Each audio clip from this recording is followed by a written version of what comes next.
All right, Bulls and Bears, back with you here. BX4 back in the building. Ride the bull, prepare for the bear. Back with another dose of economic reality. BX4, let's go ahead and get right into it. Make sure you are hitting that like button to get us going here, get this video a little bit of traction here. We've got a lot of economic, financial news to get caught up on. The economy continues to fall apart at a very, very alarming rate. And of course, they're not going to say that. They're not going to come out on the mainstream news and tell you this. You have to look at the numbers. You have to dig into the numbers and the data. And that's what we're going to do today. We're going to get the reports here for you. First of all, got a big warning from somebody in a very high position of power, predicting that the U.S. basically is going to collapse and that's going to enter civil war because the collapse is going to be so bad. And we're going to talk about that here in a little bit. Who's making that prediction? What he's calling imminent civil war. So pretty interesting. We're going to get into that. But first, the unemployment and the jobs numbers, right? The jobs numbers just came out for August. The U.S. added 142,000 jobs in August. That was an increase from the month before, which was just 89,000. That was a disaster. But 142,000 jobs added for the entire month of August. That's also a disaster. Think about this. The unemployment filings just for the most recent week. Let's bring this up right here out of ABC. 1 week, not a month, just a week. 227,000 for the week of August 31st. The latest week that we have data on. 227,000 just for a week. So we're talking close to 1 million a month new unemployment filings. But we're supposed to believe that 142,000 jobs added for the entire month of August is good. So naturally, we're seeing a deterioration. Of course, they're putting a weekly number out versus a monthly number so people don't connect the dots. We try to do this every month, folks. We show you how really awful the numbers really are. And you have to look at the labor force participation rate. It's in a severe uptrend, and it actually went up from July to August. So there were a lot of the jobs. And that's why there were so many more people filing unemployment versus jobless versus jobs added. I'll get my words straight here. But this chart here, if you look back, this is a 1-year chart. The number of people not in the labor force, and it was 99,374,000 a year ago. This is August 2023. Latest number, August of this year, 100,306,000. I almost understated it. 100,306,000. Because if you look to the left here, it says this is in thousands of people. So it's over 100 million, folks. So severe uptrend in people exiting the labor force. That's more people that have been unemployed so long they no longer count as being unemployed. People that also may have taken an early retirement. So essentially, they're going to, for the most part, live off Social Security. Not everybody, but a big chunk of those people going out of the labor force will do that. But a lot of people exiting the labor force are not old enough to draw Social Security.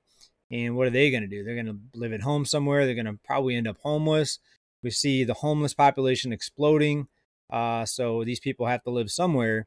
And so you're going to continue to see the homeless problem get worse when you have this many more unemployment filings versus jobs added. And of course, you just look at the not in the labor force number, and it all adds up. It makes perfect sense. You just add 2 and 2 together, and that's what you get. Let's go ahead and move on to some other news here before we get into the prediction of civil war. What else we got on tap here today?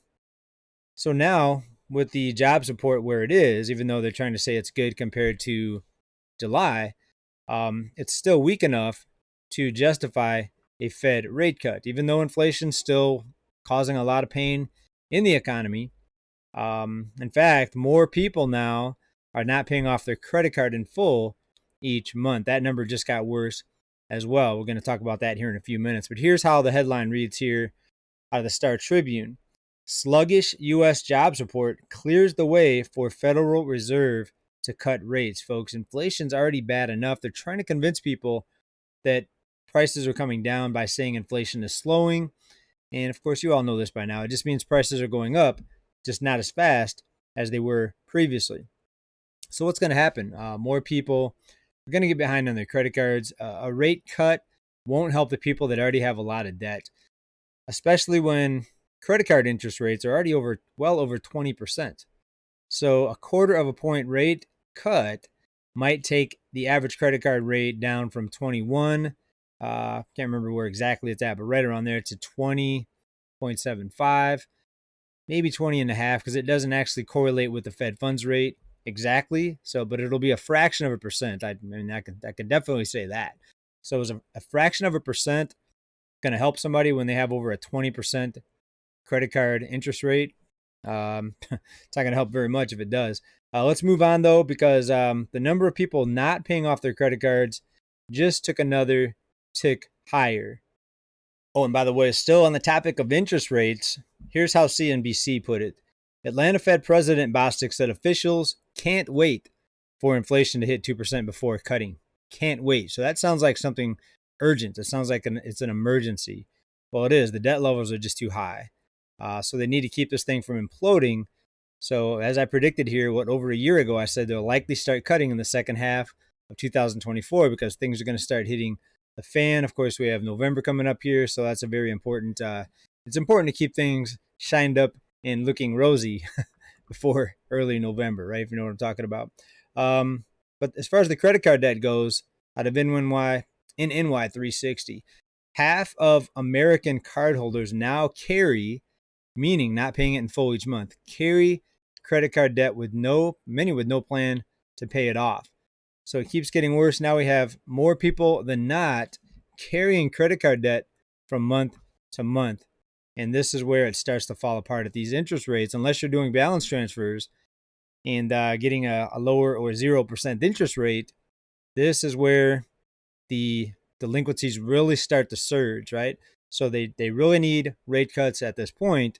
When you look at the situation right now, when you look at the number of people they're not paying off their cards in full each month, over half. So it says half here. It's actually slightly over half carrying credit card debt from month to month, folks. So not much longer for these people at these interest rates. So hopefully they'll get some 0% balance transfer offers to keep themselves personally kicking the can down the road a little bit longer here. Let's jump over here to what Janet Yellen says.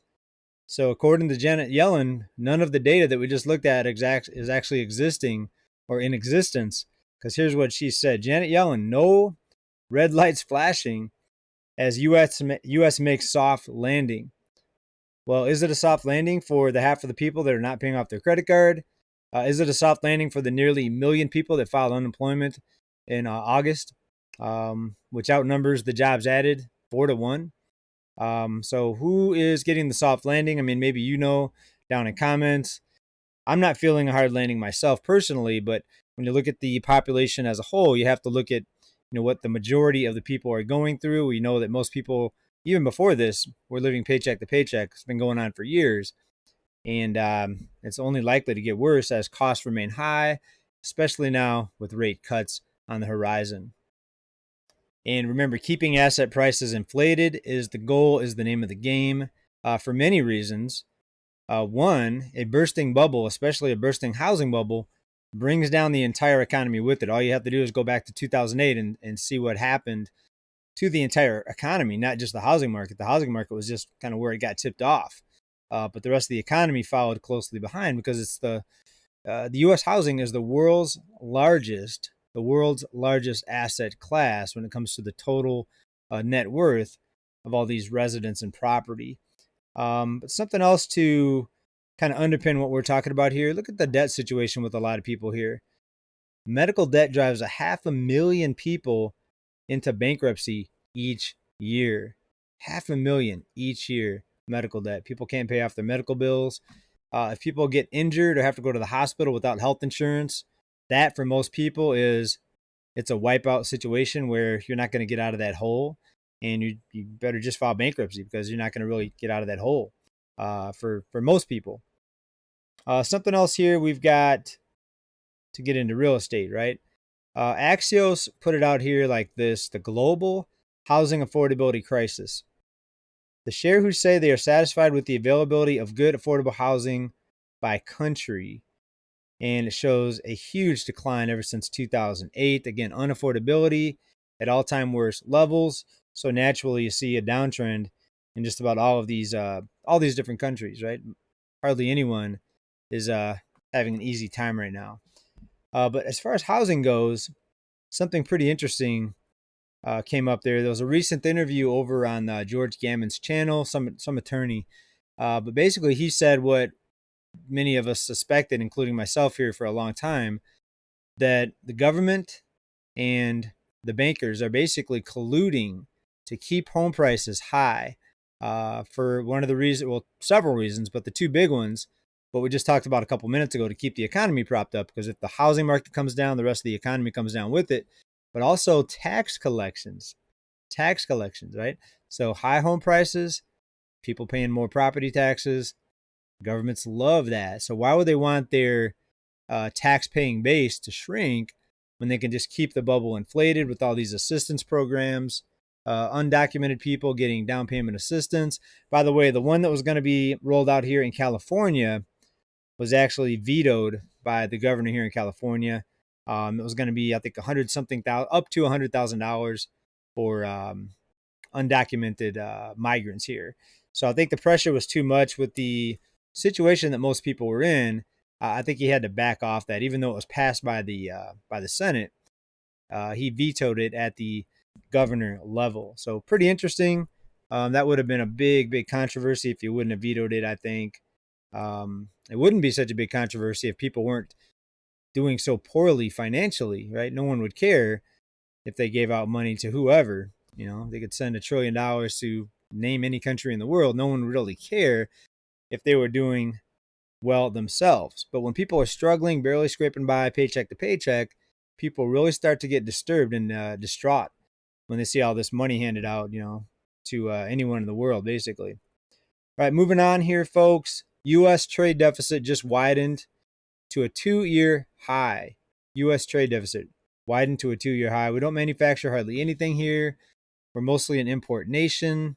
Without countries like China, we would be in big trouble. Without those cheap goods being imported, you think the cost of living is high now? If we had to manufacture these things here, considering the cost of living, look out, folks, it would be much worse. People say manufacturing needs to come back. Well, it does and it doesn't. Jobs, yeah, the jobs would be good. But when the cost of labor is so much, you're going to end up having to charge more for these goods because they're going to cost so much more to produce here versus some other lower cost of living country like China, right? So the saying goes, what, be careful what you wish for.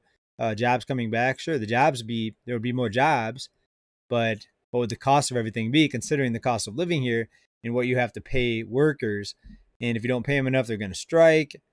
So naturally, companies are looking to eliminate their workforce with AI and other ways to get around having to pay actual people to do the work. All right, let's move on to the latest economic collapse prediction here. And this is something that I read out of Newsweek, but it's been reported in other publications. Former Prime Minister of Russia issued a warning on Saturday predicting the United States will collapse in a, quote, imminent new civil war based on what's going to be unfolding here in November. So get ready, folks, because it's about to get wild. You might want to stock up on some canned goods. You might want to get some money out of the bank, out of the system, have some hard assets, things you can trade, things you can barter with, because I see a lot of chaos coming to the United States. Not next year, not in 6 months, in the next couple months.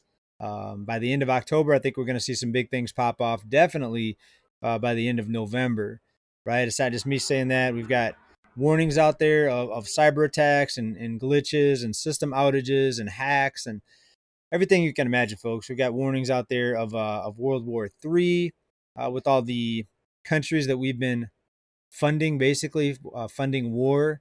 We're creating a lot of enemies globally. And you have to wonder why nearly half the world is looking to go to the BRICS nations and go outside of the US dollar to avoid the threat of getting sanctioned, right? So sanctions are an act of war, folks. So you have to be careful with all this, and the conflicts are just going to get worse, and it's coming to the United States, here to these shores. So everybody keep stacking, folks. It's going to get wild. Fasten your seatbelts. Make sure you subscribe. Talk to everybody very soon. Bye for now. Peace.